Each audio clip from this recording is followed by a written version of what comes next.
Fala pessoal, tudo bem com vocês? A aula de hoje eu vou falar sobre o Brasil contemporâneo, algumas características do Brasil de hoje. Se a gente pensar como que a gente explica o nosso país hoje, ele é muito complexo, né? Não é um país fácil de explicar. Primeiro porque ele é um país muito grande, a gente tem uma extensão territorial de 8 milhões e meio e uns quebrados de quilômetros quadrados, ou seja, é quase o tamanho da Europa. Pelo fato do Brasil ser muito grande, ele já apresenta uma grande variedade natural, uma grande variedade de climas, de vegetações, né? É atravessado por várias latitudes, por isso que tem muitos climas. O Brasil tem muitos relevos, tem planalto, tem planície, tem depressão, tem planalto sedimentar, tem planalto cristalino, tem tudo quanto é tipo de relevo, né? Tem muitos tipos de solos. Tem solos férteis, tem solos pobres. Então, tudo isso, essa combinação desses fatores naturais, faz com que o Brasil tenha uma enorme variedade de paisagens naturais. Só aí o Brasil já é complexo. Agora, se a gente pensar nas características socioeconômicas, pior ainda, o Brasil é mais complexo ainda, né? Então, se fosse um país pequeno, é mais fácil de explicar, mas como o Brasil é muito grande e teve uma história aí meio, né, atribulada, vamos dizer assim, o Brasil é um país bastante complexo. Então, hoje eu vou comentar com vocês os principais pontos que caracterizam o nosso país hoje. Vamos lá? Como que o Brasil começou a ser esse país tão complexo, né, na questão socioeconômica, vamos dizer assim? Primeiro, já começou errado, já começou concentrando terras, já começou concentrando renda. Como assim, Rafa? Vocês lembram que o Brasil era pequenininho, era um trecho que ficou pro lado de Portugal, do Tratado de Tordesilhas, era um trecho muito pequeno e já tinha grande concentração de terras. Cada capitania hereditária, né, tinha um dono só. Então já começa aí a concentração de terras, muitas terras nas mãos de poucos donos. Aí foram surgindo as atividades econômicas que a gente já viu na aula passada. É café, é cana, é pau-brasil, é borracha, é o ouro. Então, todas essas atividades econômicas, pessoal, tinham poucos donos, né, quem ficavam com os lucros. No início era a metrópole, era Portugal, e os fazendeiros ali, os donos das sesmarias, da atividade, o dono do engenho, etc. Quem trabalhava nessas atividades, no início eram escravos. Então, o Brasil já recebeu uma imigração que já vem num patamar inferior de condição econômica. Então, já começa aí a desigualdade econômica do nosso país. Você entendeu? A gente já começou desde o início desigual. E hoje o Brasil é um país desigual, permanece assim, devido a esse nosso início. Então, teve escravidão e muitas mortes indígenas, extermínio indígena, né? Depois vieram colonos italianos trabalhar nas fazendas de café, colonos alemães. Eles também sofreram muito nas fazendas, eles eram super explorados, não eram escravos, mas ganhavam mal pra caramba, ficavam presos na fazenda. Ou seja, patamar desigual do dono da fazenda. Certo? Então, todas as atividades econômicas foram marcadas por essa desigualdade. O próprio povo brasileiro é um povo miscigenado, não é um povo homogêneo, como outros países, né, que existe por aí.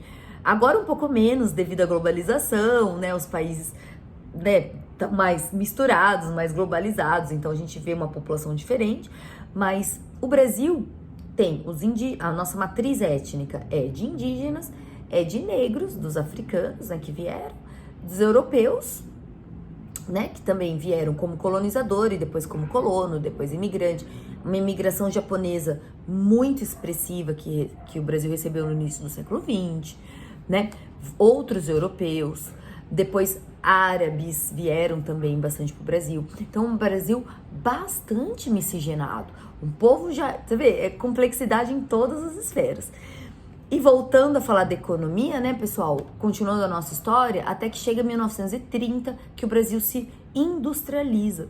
Isso foi um marco para o nosso país, para a nossa economia, porque quando o Brasil se industrializa, praticamente as pessoas começam a realizar o chamado êxodo rural, a sair do campo e ir para a cidade, trabalhar nessas indústrias, né? E mesmo porque o campo já não estava mais produtivo, porque o café já não estava mais comprando o nosso café por causa da crise de 29, etc. Então, as pessoas mudam do campo para a cidade e o Brasil começa a se urbanizar. Porém, essa urbanização não se completou, vamos dizer assim, do dia para a noite. Hoje o Brasil é um país urbano, que significa que tem mais gente morando nas cidades do que no campo e realizando mais atividades que são de centros urbanos do que atividades do meio rural, por exemplo, do setor primário, né? Essa é a importância de você distinguir o que é um país urbanizado ou um país não urbanizado, pouco urbanizado ou rural. E aí, galera, a gente tem um Brasil que começa a se urbanizar, mas essa urbanização se consolida entre a década de 60 e 70, quando pela primeira vez a população urbana supera a rural. Hoje a gente tem quase 84% da população brasileira vivendo nas cidades, nas zonas urbanas que a gente fala. Então o Brasil é um país urbano, é um país muito industrializado, muito embora a nossa indústria tenha caído nos últimos anos, é um processo que a gente vive chamado desindustrialização, que não tem mais tantos investimentos no setor secundário, que é o setor das indústrias, e cada vez mais investimentos no setor primário, porque o Brasil é uma grande potência agrícola, né? O setor do agronegócio, esse só vem crescendo, mas a nossa indústria vem caindo.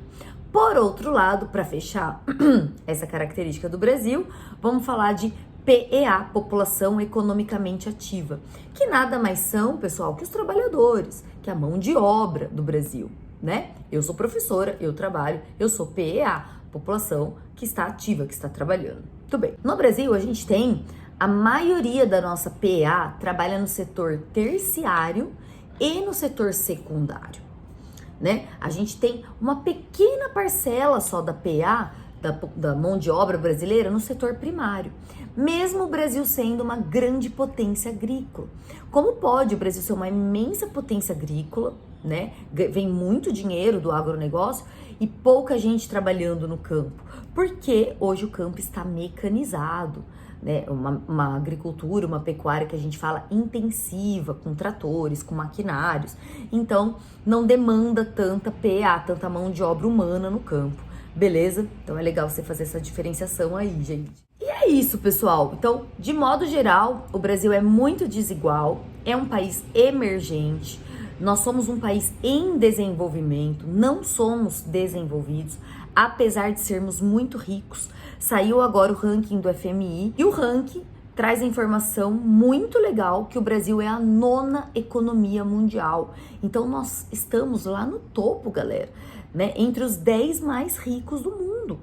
Como pode o Brasil ser tão rico e tem tanta gente passando necessidade, passando ainda fome, bairros precários, né, uma pobreza extrema, moradores de rua, hospital ruins, escolas ruins, educação ruim, enfim, porque o Brasil, ele ainda tem esses grandes problemas sociais. Então, isso não nos caracteriza como país desenvolvido.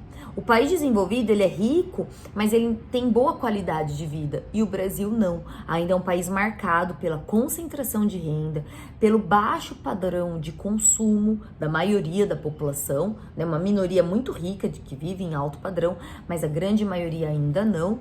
O nosso IDH é elevado, mas é uma média, né, gente? Não é a realidade. E o Brasil é marcado por uma forte desigualdade social. Então, a gente é caracterizado como emergente, um país industrializado, um país rico, um país tá moderno, tá avançando, mas ainda tem problema, tem extremos entre muita riqueza e muita pobreza. Isso caracteriza países emergentes, como a China também, que é a 2ª maior economia e não é um país desenvolvido, né?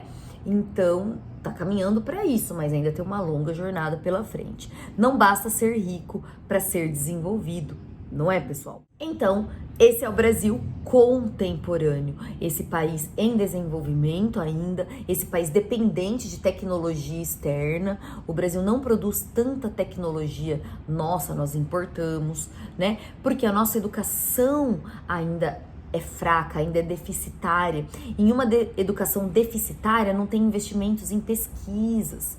Aí não desenvolve boas tecnologias, aí a gente tem que importar, tem que comprar de fora. Certo? Então esse foi o apanhado geral, bem rápido mesmo, mas os pontos principais de como que é o Brasil contemporâneo, o Brasil atual, ele tem esse perfil aí, gente. Então espero ter ajudado nos seus estudos e a gente se vê na próxima aula. Beijão, gente. Tchau!